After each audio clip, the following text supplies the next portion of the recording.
Ukraine Ukraine পূর্ব ইউরোপের একটি রাষ্ট্র। এশিয়া এবং ইউরোপে অবস্থিত। রাশিয়াকে বাদ দিলে আয়তনের দিক থেকে ইউরোপের বৃহত্তম দেশ ইউক্রেন। এর আয়তন 6,03,548 বর্গ কিলোমিটার। যদিও দেশটি ইউরোপের বৃহত্তম দেশ, তবুও এর জনসংখ্যা জার্মানি এবং ফ্রান্সের চেয়ে কম। দেশটিতে 4,30,00,000 মানুষ বসবাস করে। ইউক্রেনের পশ্চিমে পোল্যান্ড, স্লোভাকিয়া ও হাঙ্গেরি, দক্ষিণ পশ্চিমে রোমানিয়া ও মলদোভা, দক্ষিণে কৃষ্ণসাগর ও আজব সাগর, পূর্ব ও উত্তর পূর্বে রাশিয়া এবং উত্তরে রয়েছে বেলারুশ। ইউক্রেনের বৃহত্তম শহর ও রাজধানী কিয়েভ এবং এর মুদ্রার নাম হ্রিভনিয়া। কতে কুড়ি চ্যানেলের আজকের পর্বে ইউক্রেন দেশের ইতিহাস, যুদ্ধ এবং অর্থনীতি সম্পর্কে আলোচনা করব।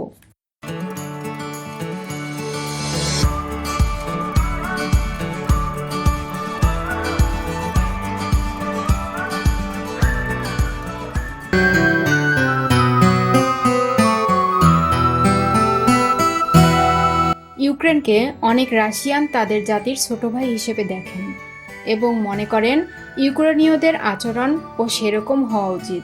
কিন্তু বাস্তবতা হচ্ছে, রাশিয়ার বলশেভিক বিপ্লবেরও অনেক আগে দেশটিতে যখন কয়েক শতাব্দী ধরে জারের শাসন চলছিল, তখন থেকে ইউক্রেনীয়দের জাতীয়তাবাদ এবং স্বতন্ত্র পরিচয়ের রাজনীতি রাশিয়ার নানা সমস্যা তৈরি করেছিল।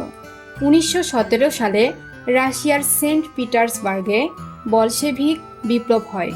তারপর ক্রিমিয়ার সহ ইউক্রেনের এক বড় অংশ রাশিয়া থেকে বিচ্ছিন্ন হয়ে স্বাধীন ইউক্রেন প্রজাতন্ত্র গঠনের কয়েকটি চেষ্টা করে। 1917 থেকে 1920 সালের মধ্যে এক যুদ্ধ বিক্ষুব্ধ এবং চরম বিশৃঙ্খল সময়ে সেই স্বাধীন ইউক্রেন গঠনের চেষ্টা দীর্ঘস্থায়ী হতে পারেনি।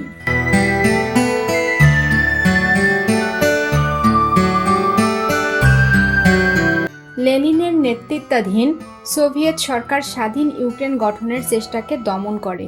ইউক্রেনের বেশিরভাগ ভূখণ্ডই সোভিয়েত ইউনিয়নের অন্তর্ভুক্ত হয়ে যায়।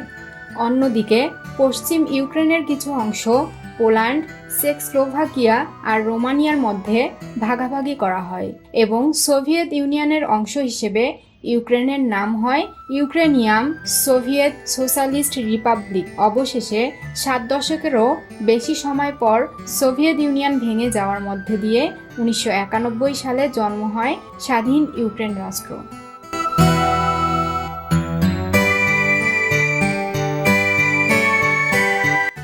অরেঞ্জ বিপ্লব। 2004 সালের শেষের দিকে ইউক্রেনে একটি বিপ্লব সংঘটিত হয়, যাকে বিশ্বের ইতিহাসে অরেঞ্জ বিপ্লব নামে আখ্যায়িত করা হয়েছে। বিশ্ববাসী এমন একটি রক্তপাতহীন বিপ্লবের নজির দেখেছিল যা ইউক্রেনের রাজনৈতিক ইতিহাসে বড় ধরনের পরিবর্তন এনেছিল। এই বিপ্লব 2004 সালের 22 নভেম্বর থেকে শুরু হয়েছিল এবং এটি শেষ হয় 2005 সালের 23 জানুয়ারি। এই বিপ্লবের মূল মন্ত্র ছিল রাশিয়াপন্থী নেতার পতন ঘটিয়ে একটি গণতান্ত্রিক সরকার প্রতিষ্ঠা করা। রাষ্ট্রপতি পদে অন্যতম প্রতিদ্বন্দ্বী রাশিয়াপন্থী ইয়ানুকোভিচকে ঘিরে ভোট কারচুপি সহ নানা রকম দুর্নীতির অভিযোগ ওঠে। পরবর্তীতে ভিক্টর ইউশেচেনকোকে ইউক্রেনের পরবর্তী প্রেসিডেন্ট ঘোষণার মাধ্যমে অরেঞ্জ বিপ্লব এর সমাপ্তি ঘটে।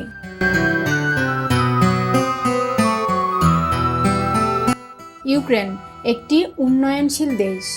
মানব উন্নয়ন সূচকের অবস্থান বিশ্বের 74তম। মাথাপিছু মোট জাতির উৎপাদনের হিসেবে এটি ইউরোপের দারিদ্রতম রাষ্ট্র। এখানে দারিদ্র্যের হার ও দুর্নীতির পরিমাণ অনেক উচ্চ। তবে ব্যাপক উর্বর কৃষিজমির কারণে ইউক্রেন বিশ্বের 3য় বৃহত্তম শস্য রপ্তানিকারক দেশ। এজন্য ইউক্রেনকে ইউরোপের রুটির ঝুড়ি বলা হয়।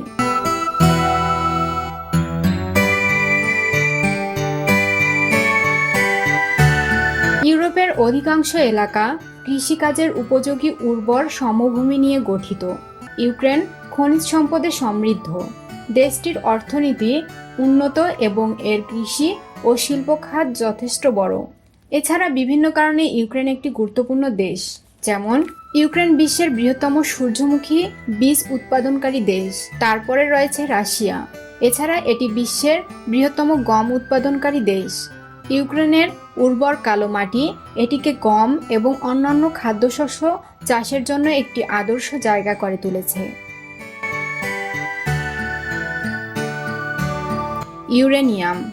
ইউরেনিয়াম মজুদের দিক থেকে ইউক্রেন ইউরোপে প্রথম, বিশ্বে সপ্তম এবং উত্তোলনের দিক থেকে বিশ্বে নবম। এছাড়া গ্যাস মজুদের দিক থেকে ইউরোপে তৃতীয় স্থান দখল করেছে। প্রথম স্থানে রয়েছে রাশিয়া।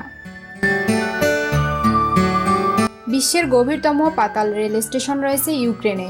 কিভের আর্সেলেনা মেট্রো স্টেশনটি মাটি থেকে 105.5 মিটার গভীরে।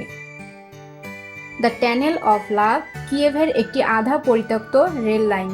উত্তর পশ্চিম ইউক্রেনে অবস্থিত এই রেল লাইন পৃথিবীর অন্যতম রোমান্টিক জায়গা হিসেবে বিবেচনা করা হয়।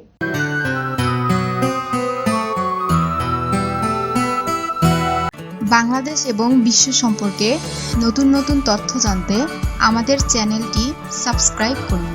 ধন্যবাদ। আসসালামু আলাইকুম।